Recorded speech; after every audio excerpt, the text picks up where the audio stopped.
So my chat today is called Even Monuments Crumble. So don't matter, how well you construct anything or how well it's built. It can last thousands of years, but eventually it begins to deteriorate and crumble. Has anybody stood on the Great Wall of China? I've been there a couple of times. Magnificent structure that was built a long time ago, and took 500 years to do. Fantastic structure, thousands of kilometers long. I've been there to a couple of different places, but it's deteriorating. Okay, so that's deteriorating. And I live up in the Banff Trail district, and I can remember in Banff Trail up by Motel Village there, when I was a young fella and my grandparents retired, moved in from the Bow Valley to Calgary, and we were going through there. They bought a house on 1511 23rd Avenue Northwest, right on 14th. Of course, that was the second last row of houses in the north end, and that whole area in Banff Trail was all being built brand new. And we live over there right now, and it's all being built brand new. Okay, because they're just taking down the old structures because it deteriorated. So one of the things that's really important on the spiritual journey for us to get clear on, it doesn't matter what we build in our life, okay? Because that's what we're here to do. We can't remain stagnant because the very nature of spirit is creativity and forward movement. The only place in the entire planet where this creative spirit tries to get stifled and maintain the status quo is in the human experience, because we like everything to be the way it is, so we're comfortable, and then we can move forward gently. Okay, so we try to limit that, but everything's moving forward. So what's so important to know is that once we create something in our experience, because that's the very nature of who and what we are, and that's the very nature of spirit, the instant it's complete, then it begins to deteriorate, because it's done, it's over, and it will deteriorate. So it's not a matter of trying to hang on to that, it's a matter of experiencing that and moving on to the next step in the creative process. And we're not just talking structures here, I've used structures. We're talking aspects of our own being, we're talking every aspect of our own life is like that. It's in a constant state of flux. And we're always setting a goal or setting an objective or making an improvement, and we get there to that level and everything's wonderful, and then boom, we're at it again. Does anybody notice that? No matter how much you learn, there's always that next step. And I've been wondering if it's ever over. Well, I don't think so. I've been doing 35 years and it's boom, oh, we just had another one of those steps. And I can hardly wait to see what's next, but I'm going to enjoy this one before next comes, because you know what the process is. That's the key, is to understand it. Is understand the process. That's going to start deteriorating, and it'll be time for us to step into that new creative activity. And so we have to be able to manage both ends of that. That's the old expression that when God closes one door, God opens another door. Is that true? It's always true. But it's just hell in the hallways. Okay, I call it hell in the hallways, making that transition. Because anytime there's transition and anytime there's change, there's a crumbling of the old. It has to be that way before you could create the new. Okay? So I always tell people when I'm working with them and they're having problems is, you always got to have a breakdown before you have a breakthrough. It just don't work any other way. Okay? Because, and if people say, oh, I want to do it with joy and ease. Okay, we got to get clear on what joy and ease is. A lot of people think it's just la la la. No, sometimes joy and ease. If you got to rip down an old building and build a new one, you got to go through there and totally demolish it to get it ready to build it.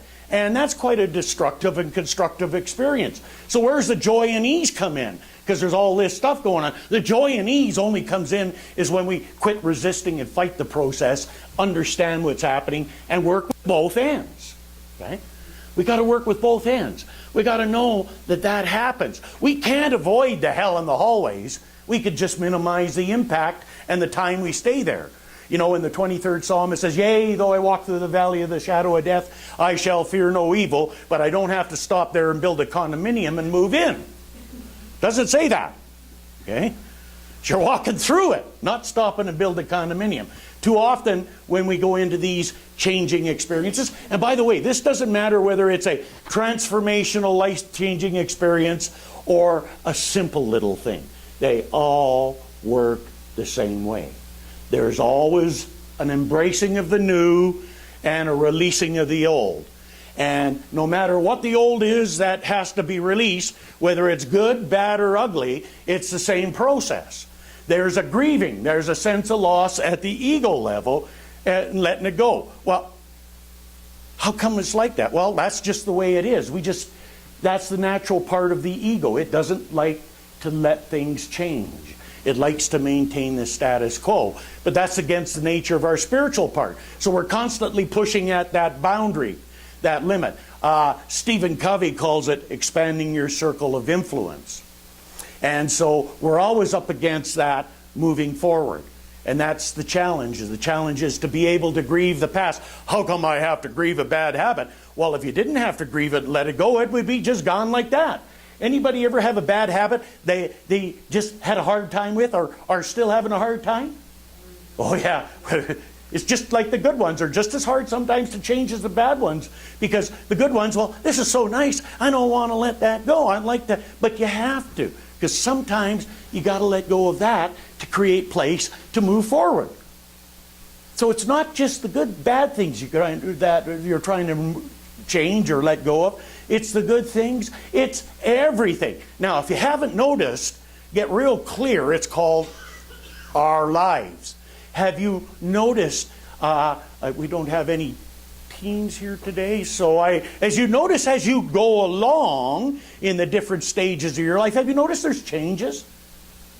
Okay? So we're like that. We're like that growing, and that's what it is. We grow into the creation of who we are, and then there's a crumbling and a deterioration. But this, folks, is not about the essence of what we are. This is just our bodies. We happen to be occupying them, but that's how they go. They go into that peak cycle, and then there's a deterioration, and then they pass out of this form, so we continue on. Okay? Nobody's been able to get through that one yet and change that, as you've noticed. Jim Morrison said it real well when he said nobody gets out alive. Okay? So that's the natural part of our process. All we got to do is begin to understand that and work with that. So I've been working with this book lately. I'm finding it very difficult to read much more in a chapter or two at a time, and it takes me about a month to digest it and work with it. But it's really, really good and powerful if you're looking at working at this idea of moving forward and letting go. It's called The Untethered Soul. Okay, and it's really opened my eyes. And he said, the secret of ascent is to never look down, always look up. And so I look at this when I'm out in the mountains, because I grew up in the mountains and spent a lot of time up there. And that's true, you know. When you're going up, you don't want to be looking down. You want to be looking at where you're going. Okay? Because if you're looking down, I'm going to tell you what's going to happen if you haven't done this when you get into some tacky spots. You get scared. At least I do. And I do this all the time. I was born and raised there. I still get scared if I look down at certain places. Okay? So I look at where I'm going. I look up. Not that you're ignoring what's down below and what's behind. It's just that that's not the focus. That's not what you're doing. And you've got to do that. You've got to move forward, because if you keep looking back all the time, it'll suck you down into that abyss. Anybody been going forward really good, and all of a sudden you looked at something from the past and it just told you why you couldn't do it, and you get wrapped up all in it and say, well, maybe the time's not right, blah, blah. You know all the stories, right? So that happens. So that's one of the nice quotes that Singer has in there. Then he says, getting involved in the darkness does not dispel the darkness, it feeds it. Okay? So, yeah, in any part of change or transition or whatever it is, there's always that darkness. So we don't want to, you know, if you're putting out a fire, I don't know whether anybody's ever done this. I throw water on, but I've also thrown gasoline on a fire that was going out. Has anybody ever done that? Yeah, so you got to make sure you know what you're throwing on the fire. Best thing to do is, if it's going out, just leave it go out and move forward. Not to look down, not to look back. Okay? If there's anything that you need to know from the past, it'll move forward with you. I've gone through a number of different major transitions in my life. And I remember the first big one that I got into, I just had these two burning questions. How did this happen to me? How am I going to get out of it? Has anybody worked with those two questions before? Yeah. And the key here, that's an important thing, never work with, how did that happen to me? Never work with that. Always work with, how am I going to get out of it? And you work with that, it'll pull you forward, and by doing that, you'll end up ultimately figuring out how you ended up there, because you'll be given that gift. But you don't want to give your energy and attention at going backwards. Okay? Never feed the darkness. Yes, it's there. And yes, it's going to come up and tempt you. And yes, it's going to catch you and get you involved with it before you even know. And yes, sometimes you're going to be down in the dark abyss and just find that flashlight at the last minute. However, we just keep going this way. We have the ability to shift our energy and attention at any given time to focus in on any aspect of our journey that we want. So, if you want to know why things aren't working for you, I do a counseling session on that, by the way. We could find out enough things that aren't working for you to keep you working on for 4 or 5 years. Guaranteed, and I give you a free follow-up if you want to work on things that aren't working for you for the rest of your life. Okay? What you got to do is find out what you do to move forward. I remember, anybody have problems in relationships? Well, I did there for quite a while, and I eventually got the list of the people I'd been involved with, because we're going to find out what they had in common and fix it. Well, I did the exercise, and there was only one thing they had in common. That was me. I didn't like that. I'm not going to do that exercise again. I don't need to, because I know now that I don't need to do that. So what I needed to do was work on moving forward to try and become the kind of person that I would like to be involved with in a relationship. Did you hear that? I wanted to be the kind of person that I wanted to be involved in a relationship, because obviously I had issues and I didn't like myself. So I attracted situations that would bring that to rest for me. So that's what I had to do. So it was all about changing me. And I don't have to say, well, I wonder if this is going to work, or how long is it going to take, or blah, blah. You know, all of those things that we want to know. Because don't ever go there, because you're never going to get that. Okay? When you're ready, it'll happen. Well, how do I know? If it's happening, you're ready. Well, how do I know? It doesn't happen if you're not ready, regardless of what you think. Okay? That's sometimes where we get stuck. And, you know, this is where we got to go back to the biblical days of Moses leading the people from slavery. He left them through out of Egypt to the land of Midian. Now, we're going to the promised land. I mean, everybody wants to go there. But then you see, no difference for Moses and us. There's always that last step. That's where you got to go through the wilderness. Well, what's the big deal with the wilderness? 40 years in the desert because men don't ask for directions? Not quite. It's symbolic. Okay? The wilderness is something that we all go when we don't have those tangible, concrete things that we think we need to have to feel comfortable enough to move forward. That's called the ego. We have to be willing to take that step beyond where we are and go with the things that are not tangible. They're called faith, trust, confidence, and our belief. And that's the wilderness. And that is so scary to a lot of people that, like the Egyptians, they'd rather go back to slavery because it's what they know than to risk moving forward, because they don't have these they don't have the knowns, they have the unknowns. But to risk moving forward, they don't want it, even though the promised land is right there and it's promised. And if you look in the Bible, Jesus said, you know, with men this is impossible. With God, all things are possible. He didn't say most of them, or 99%, or everywhere else in the world except in Israel and Palestine it's possible, but not there. No, with God, all things are possible. And that's the declaration. So if we believe it, if we really believe it, then we demonstrate it by willing to step outside. Now, is that scary? Well, if it's not, you got another problem because you're on the river in Egypt. It's called denial. Okay? Yes, it's going to be scary. Yes, it's going to be petrifying.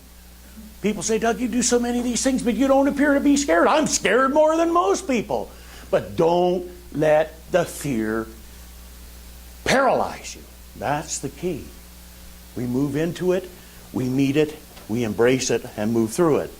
He also says here, if you fall along the way, just get up and forget it. I tell you, that's a really good one, because I tell you, I've fallen a lot. At least a few times every day. Okay? And then he's got one other thing here. So don't fall. Let go. No matter what it is, let go. And you're going to let it go. You're going to probably say that's easy to say, harder to do. Right, in one way, but with practice, no, it's a little easier. I'm even getting better after a while practicing. The bigger it is, the higher the reward of letting go, and the worse the fall if you don't. Okay? So that's the difference right there. Let's be clear on that. If you're let go, the greater the reward there is. If not, the worse it gets. That's when you go from getting it with the 2x4 to the 4x4. And then you get the bus running over you.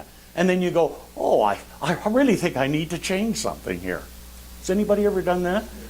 That's learning from the inspiration method and the desperation method. Spirit always gives the inspiration first, but unfortunately, we have a tendency to act upon desperation better. Okay? So, that which is holding you down can become a powerful force that raises you up. You just have to be willing to take the ascent. You just have to be willing to rise. You know, we all take real good beatings from life every now and again. And a couple of the more powerful, profound ones I've had have been when I've been embedded in this philosophy for years. And one of the things that I learned about it is to make you better, no matter what the circumstance or situation is, no matter how you ended up there. Okay? If you had another way to go, you probably wouldn't want to end up there. But you're there. So what are you going to do? When you're there, you might not like it, but you A, deal with it, and B, the most important thing. This is it. Look for the gift. In any situation, there are always a number of gifts. And if you look at the gifts and work with gratitude, then you literally rise from the ashes like the phoenix. That burden's lifted from you, and some of the more interesting and profound aspects of your life will come into play. For me, when it happened like that, the next step for me was way beyond my wildest imagination. Could never have conceived the good things that happened. Just like the last one I had last year when I had to take that flight home, Ann and I did an emergency flight, medical flight. The things that have happened since then, and because of that, have been phenomenal for me because it's lifted off some old ego ideas I've had, made me see some spiritual gifts that I got, and I'm rising like the phoenix. Okay? Better that way than to be into the, well, what happened was terrible type of thing and awfulizing. Dr. Tom Costa used to say, don't awfulize, Doug. He said, don't awfulize it. Get away from what's happening. Yes, it's happening. Where are we going? And make that subtle transition. It's not that you need to deny that. You can't deny it, but you need to work with it and move forward and look with for the gift. So I know for you, as I know for myself, that we accept that life is an ongoing progression of constantly creating and then letting go of that which we've created so we can move forward and create more. And I know for each one of you, as I know for myself, that in these down spots, we elevate our consciousness in ourselves by looking at the gifts that have been given to us from this experience. And by the way, you won't get them all just like that linear. They keep happening for a long time after. And I know that you'll experience peace, prosperity, fulfillment, and happiness because you deserve it, I deserve it, we deserve it, and so it is. And thank you. Woohoo!